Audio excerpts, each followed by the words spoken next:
রাস পূর্ণিমা তিথিতে ভুলেও মুখে তুলবেন না এই দুইটি খাবার। পরিবারে নেমে আসবে চরম বিপর্যয়, দুঃখ, দারিদ্রতা ও গৃহ অশান্তি। তাই আজকেই সাবধান হয়ে যান। নমস্কার ভক্তবৃন্দ, আমি দীপা। প্রত্যেককে স্বাগত জানাচ্ছি রায় কিশোরী দীপা অর্থাৎ সনাতন ধর্মীয় তথ্যমূলক চ্যানেলে। আশা করছি ভিডিওটি সম্পূর্ণ দেখলে আপনি সমৃদ্ধ হবেন। ভালো লাগলে অবশ্যই একটি লাইক করবেন। কমেন্টে ভক্তি, ভালোবাসা এবং শ্রদ্ধার সহিত জয় মা লক্ষ্মী দেবীর জয় অথবা আপনার গুরুদেবের নামটি একবারের জন্য হলেও লিখে যাবার জন্য অনুরোধ জানাচ্ছি। চলছে হিন্দুদের ভক্তি সেবার সর্বশ্রেষ্ঠ মাস কার্তিক মাস। কার্তিক মাসে প্রত্যেকটি দিনই অত্যন্তই শুভ, মঙ্গলময় এবং ঈশ্বর আরাধনা করবার জন্য অত্যন্ত ফলপ্রদায়ী। কার্তিক মাসে পূর্ণিমা তিথি, যেটিকে বলা হয় রাস পূর্ণিমা তিথি, কার্তিক মাসে এই পূর্ণিমা তিথিটি অত্যন্তই শুভ তিথি এবং এই দিনে একদিকে যেমন মা লক্ষ্মী এবং নারায়ণের আশীর্বাদ লাভ করা যায়, ঠিক তেমনি রাধা কৃষ্ণের আশীর্বাদও লাভ করা যায়। তাই এই দিনটি যেমন ঈশ্বরের আরাধনা অবশ্যই করা উচিত, ঠিক সেরকমভাবেই এই দিনটি বিধিপূর্বক পালন করা উচিত। আমাদের সনাতন ধর্মে তিথি হিসাবে খাদ্য খাবারের কিছু বিধিনিষেধ আছে, যেগুলো প্রত্যেকের মেনে চলা উচিত। তিথি হিসাবে খাদ্য খাবারের এই বিধিনিষেধগুলো মেনে চললে সুস্থ শরীর এবং নীরোগ জীবনযাপন করা যায়। তার সাথে সাথে মা লক্ষ্মীর কৃপা দৃষ্টিও সেই গৃহের উপর বর্ষিত হতে থাকে। আজকের ভিডিওতে আমি আপনাদের সাথে শেয়ার করব এই বছর অর্থাৎ 2024-এ রাস পূর্ণিমা তিথি কবে পড়েছে পঞ্জিকা অনুসারে, তার পূর্ণাঙ্গ সময়সূচি এবং এই বিশেষ তিথিতে কোন কোন খাবার আপনারা ভুলেও মুখে তুলবেন না। খাদ্য খাবারের বিধিনিষেধগুলি মেনে না চললে সারা বছর রোগ, জ্বালা, যন্ত্রণায় জীবন অসহ্য হয়ে ওঠে এবং চিকিৎসার পেছনে, ডাক্তারের পেছনে উপার্জনের অর্ধেকের বেশি টাকা ব্যয় হয়ে যায়। তাই যে গৃহে রোগ, জ্বালা, যন্ত্রণা থাকে না, সেই গৃহে অর্থপ্রাপ্তির যোগ থাকে, সেই গৃহে উন্নতি আসে, সেই গৃহের মানুষরা জীবনের সমস্ত ক্ষেত্রে সফলতা অর্জন করে। তাই খাদ্য খাবারের বিধিনিষেধগুলি প্রত্যেকের মেনে চলা উচিত। তাই সকলকে অনুরোধ করব যে আজকের এই গুরুত্বপূর্ণ তথ্য যা স্কিপ না করে দেখে সম্পূর্ণ দেখবেন, অর্থাৎ সম্পূর্ণ ভিডিওটি দেখবেন এবং ভিডিওটি শেয়ার করবেন আপনাদের নিকট আত্মীয়, পরিজন, বন্ধু বান্ধবদের সাথে, যাতে তারাও উপকৃত হতে পারে। এবার আসা যাক মূল প্রসঙ্গে। প্রথমেই আপনাদেরকে জানিয়ে দিই এই বছর রাস পূর্ণিমা কবে পড়েছে পঞ্জিকা অনুসারে তার পূর্ণাঙ্গ সময়সূচি। রাস পূর্ণিমা পড়েছে বাংলার 29শে কার্তিক 1431, ইংরাজির 15ই নভেম্বর 2024 শুক্রবার দিন। পূর্ণিমা তিথি লাগছে শুক্রবার ভোর 5টা 15 থেকে শুরু এবং পূর্ণিমা তিথি থাকছে শুক্রবার দিন শেষ রাত্রি 3টা 4 পর্যন্ত, অর্থাৎ শুক্রবার দিন সারা দিন এবং সারা রাত্রি পূর্ণিমা থাকছে। তাই এই বিশেষ দিনটি বিধিপূর্বক পালন করবেন। খাদ্য খাবারের বিধিনিষেধগুলো অবশ্যই মেনে চলবেন। প্রথম যে খাবারটির কথা বলবো, এই দিন ভুলেও মুখে তুলবেন না বা বাড়ির কাউকেও সেই জিনিসটি খাওয়া থেকে বিরত রাখবেন। সেটি হচ্ছে আমিষ জাতীয় খাবার, অর্থাৎ মাছ, মাংস, ডিম, পেঁয়াজ, রসুন ইত্যাদি। সনাতন ধর্মে মাছ, মাংস, ডিম, পেঁয়াজ, রসুন অর্থাৎ আমিষ জাতীয় খাবার হচ্ছে যা বর্জনীয় এবং কোনো শুভতম দিনেই সেই খাবারগুলি গ্রহণ করা উচিত নয়। তবুও আমাদের নিজেদের লোভ লালসা তৃপ্তির জন্য সেই সমস্ত খাবারগুলি গ্রহণ করে থাকি, কিন্তু কার্তিক মাসে ভুলেও আমিষ জাতীয় খাবার গ্রহণ করা উচিত নয়। কার্তিক মাসে আমিষ জাতীয় খাবার গ্রহণ করলে শরীরে নানা রকম রোগের সৃষ্টি হয় এবং সারা বছর সেই রোগে ভুগতে হয়। তাই কার্তিক মাসে মাছ, ডিম, পেঁয়াজ, রসুন একেবারেই বর্জন করা উচিত। এছাড়া অমাবস্যা এবং পূর্ণিমা তিথিতে তিথি হিসাবেও এই 5টি জিনিস বর্জন করা উচিত। তাই ভুলেও রাস পূর্ণিমা তিথিতে মাছ, মাংস, ডিম বা পেঁয়াজ রসুন বাড়িতে রান্না করবেন না। আপনি নিজেও যেমন গ্রহণ করবেন না, আপনার বাড়ির প্রত্যেককে বোঝাবেন যে এই শুভতম তিথিতে মাছ, মাংস, ডিম, পেঁয়াজ ও রসুন গ্রহণ করলে শারীরিক নানা রকম সমস্যা দেখা দিতে পারে। এই দিন হচ্ছে পূজা অর্চনার দিন, ঈশ্বরের আরাধনা করবার দিন। আবার অনেকেই ভাবেন যে মাছ খুবই শুভ, তাই যে কোনো মাঙ্গলিক অনুষ্ঠানে, শুভ অনুষ্ঠানে মাছ মুখ করা হয়। বিবাহ, অন্নপ্রাশন ইত্যাদি অনুষ্ঠানেও মাছের গুরুত্ব থাকলেও পূজা অর্চনার দিনে মাছ গ্রহণ না করাই কিন্তু উত্তম। তার উপর আবার কার্তিক মাস, যে মাসে ভগবান বিষ্ণু মৎস্য অবতার গ্রহণ করেছিলেন, তাই এই মাসে মাছ খাওয়া খুব একটা ভালো নয়। এই জন্য সম্পূর্ণ মাসব্যাপী আপনারা মাছ না খেলে এটা সব থেকে ভালো।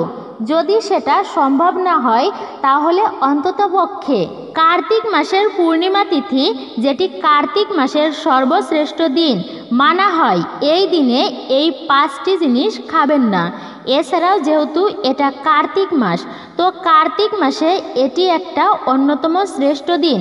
এরই সাথে বিউলি, মুগ, মসুর, ছোলা, মটর, গোটা সর্ষে খাওয়া একেবারেই নিষিদ্ধ। দ্বিতীয়ত হচ্ছে যে খাবারটি বর্জন করবেন তা হলো যে কোনো প্রকারের পোড়া জাতীয় খাবার, অর্থাৎ আগুনে ঝলসে যে খাবারগুলি তৈরি করা, তার মধ্যে প্রথমেই যেটি আসে তা হলো রুটি।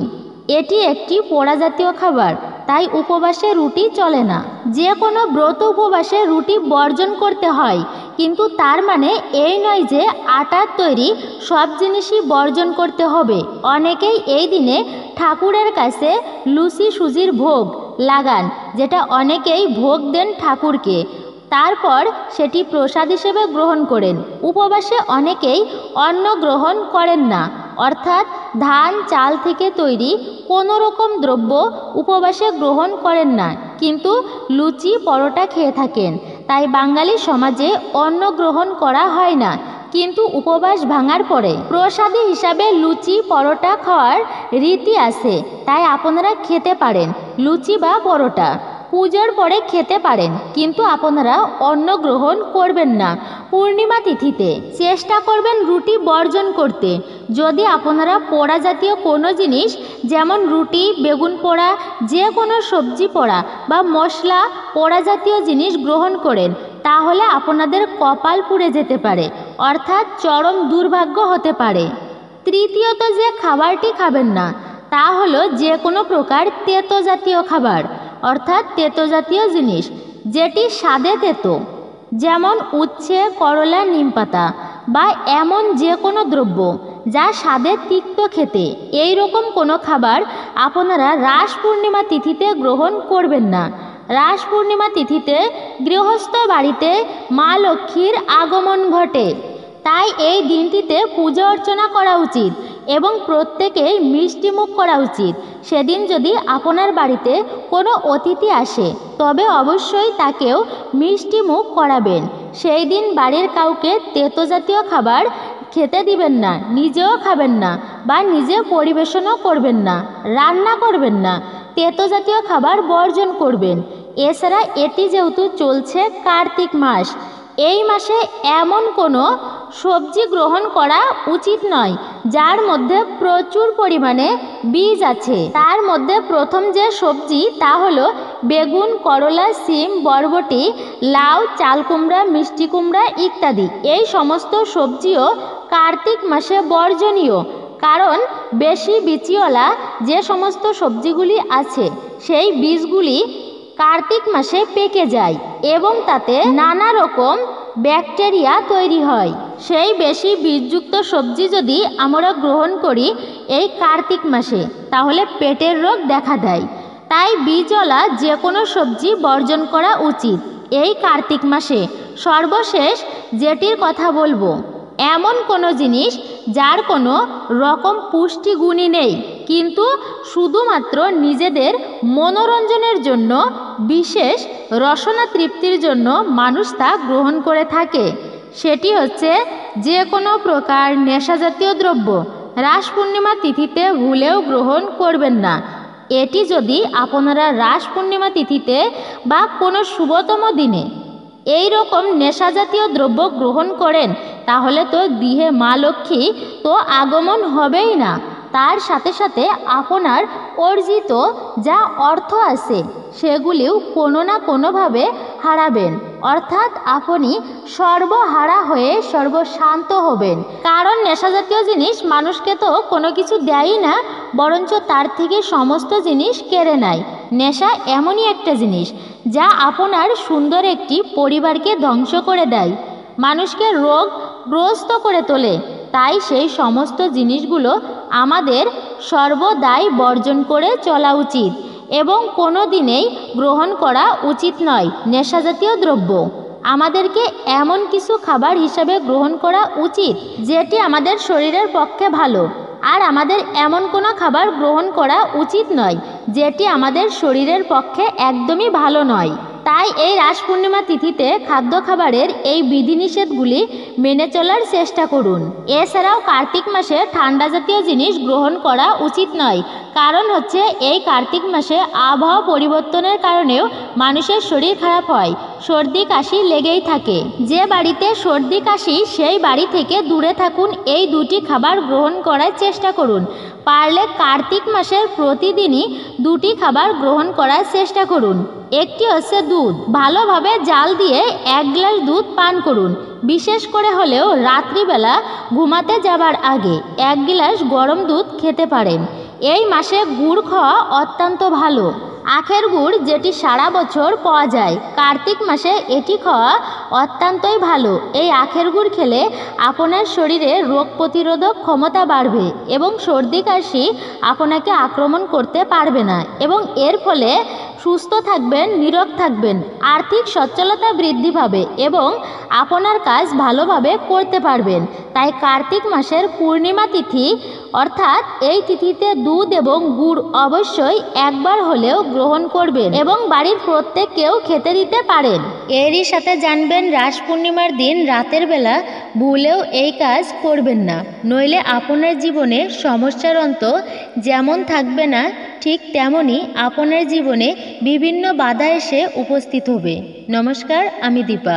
প্রত্যেককে জানাই রায়কিশোরী দীপা অর্থাৎ সনাতন ধর্মীয় তত্ত্বমূলক চ্যানেলে সুস্বাগত।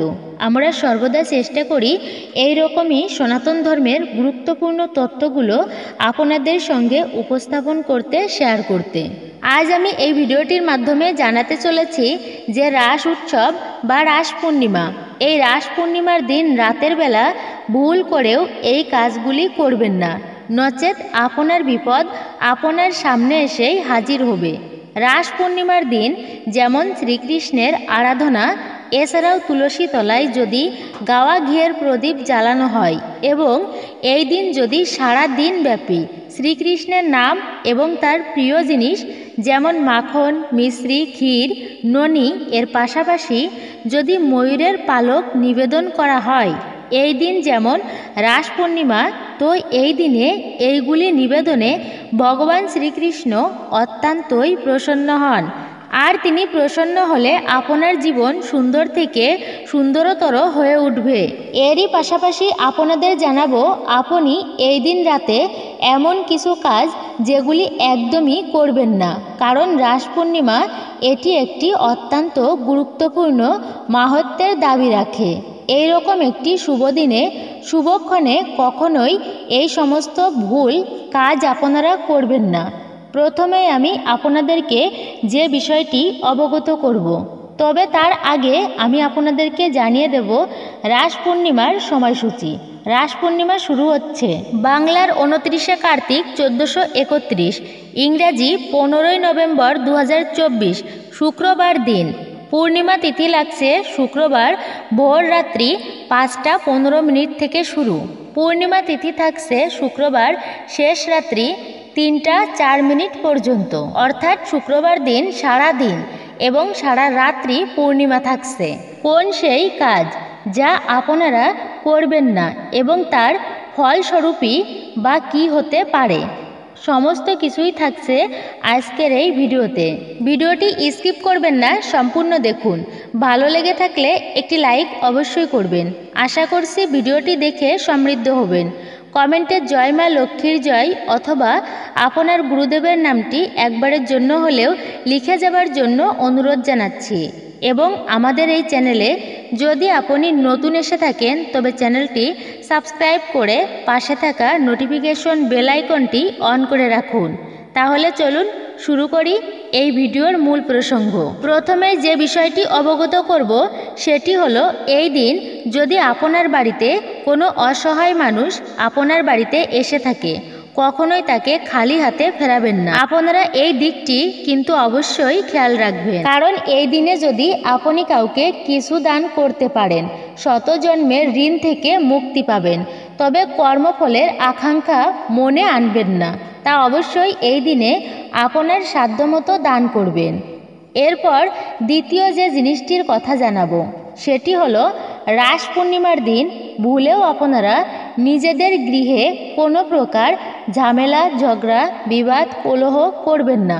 কারণ এই দিন শ্রীকৃষ্ণের দিন, আর তার এমন একটি শুভ দিনে যদি আপনি বাড়িতে এই সমস্ত কার্য করে থাকেন, এতে কিন্তু ভগবান শ্রীকৃষ্ণ অত্যন্তই আপনার প্রতি কুপিত বা রুষ্ট হন, যার ফলে আপনার জীবনে দুঃখের শেষ থাকে না।